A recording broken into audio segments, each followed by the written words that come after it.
Arif Hamid bin Makno, pensyarah operasi perhotelan di Kolej Komuniti Sungai Bertani. Hari ini saya akan memperkenalkan kepada penonton semua salah satu kaedah penyediaan kopi menggunakan vacuum pot, yang mana anda semua dapat menyediakan kopi yang enak, beraroma, setanding dengan kopi-kopi di pasaran tanpa menggunakan peralatan ataupun mesin yang mahal. Teruskan menonton untuk melihat bagaimana kaedah penyediaannya.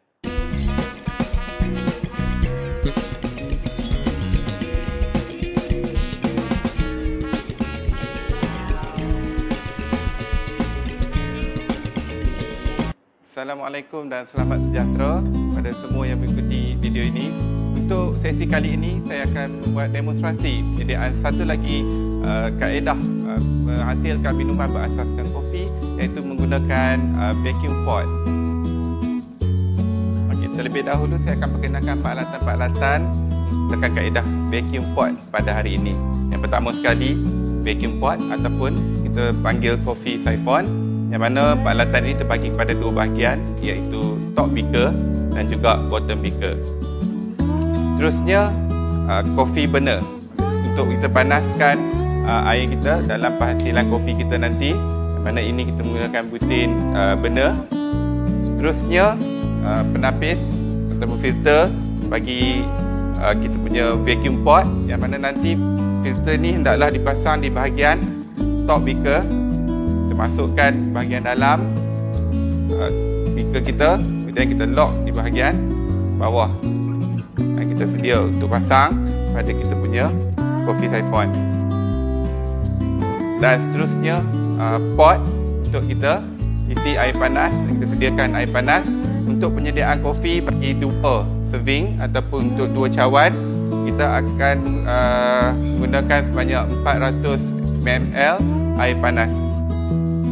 Untuk penghasilan kopi menggunakan kaedah coffee siphon, kita boleh menggunakan air suling yang suhu bilik ataupun air panas. Perbezaannya ialah menggunakan air panas lebih mempercepatkan proses dalam penghasilan kopi kita nanti. Tapi pastikan kita menggunakan air yang telah ditapis ataupun disuling bagi mengelakkan supaya bau klorin di dalam air itu akan beri kesan kepada produk kopi kita nanti.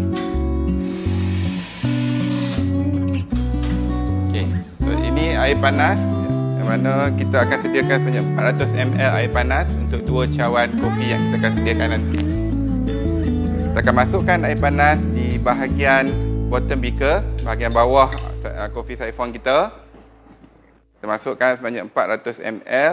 Biasanya di bahagian bottom beaker ni dia ada petunjuk, yang mana dia akan menunjukkan level air kita. Boleh lihat pada petunjuk di bahagian bottom beaker, yang mana di sini ada dinyatakan untuk 2 serving ataupun 4 serving, bergantung yang kita akan hasilkan. So, hari ini saya akan hasilkan untuk 2 cawan, jadi saya akan isi air panas sehingga petunjuk untuk 2 cawan. Baik. Kita telah masukkan air panas di bahagian bottom beaker dan kita pasang bahagian top beaker. Pastikan kita pasang dengan kemas. Kemudian kita panaskan air di bahagian bawah.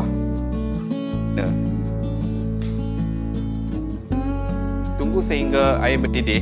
Apabila air capai suhu di antara 82 hingga 85 darjah Celsius, air itu akan disedut ataupun dengan secara kaedah vacuum, air itu akan naik ke bahagian top beaker.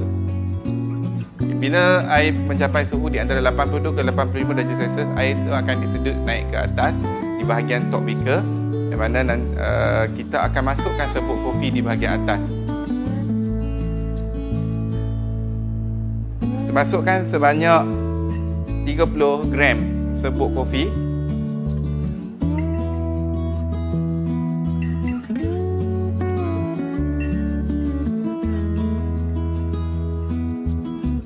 Selepas kita masukkan serbuk kopi kita kekalkan haba di bahagian bawah di antara 1 minit ke 2 minit 45 saat.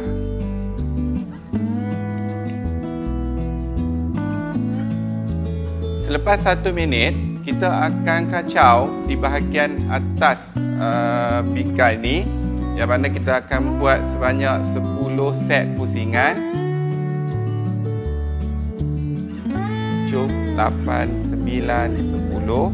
Kemudian selepas kita kacau, kita biarkan sebentar, lebih kurang dalam 30 saat. Kemudian kita akan alihkan habur kita, kita akan tutup benda kita dan untuk beri laluan supaya kopi itu dapat disedut kembali ke bahagian bingkai bawah ataupun bottom beaker. Baik, selepas kita tutup benda, air kopi kita akan disedut kembali ke bahagian bawah.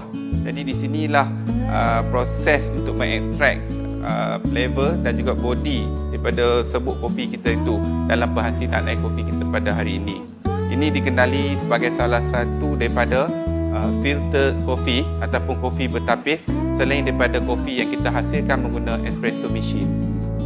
Kalau kita boleh lihat di sini, air kopi kita disedut kembali ke bahagian bawah dan pada masa yang sama melalui penapis yang telah kita pasangkan tadi, dan air kopi yang bertapis ini sedia untuk kita hidangkan.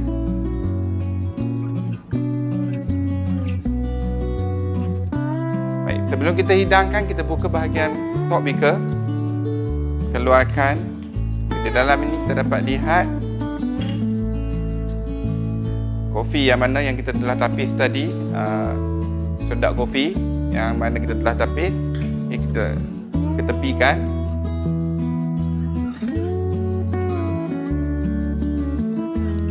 Untuk saiz cawan kita gunakan hari ini adalah saiz ini 60 ml. Jadi sebaiknya kita hidangkan separuh daripada bahagian cawan ni. Kita dah sediakan hari ini salah satu variasi minuman berasaskan kopi yang menggunakan kaedah vacuum pot. Jadi inilah hasil minuman yang kita sediakan hari ini, iaitu black coffee menggunakan kaedah vacuum pot. InsyaAllah pada sesi yang akan datang saya akan tunjuk cara kaedah-kaedah lain yang boleh kita gunakan dalam menghasilkan minuman berasaskan kopi. Terima kasih kerana menonton. Jumpa lagi.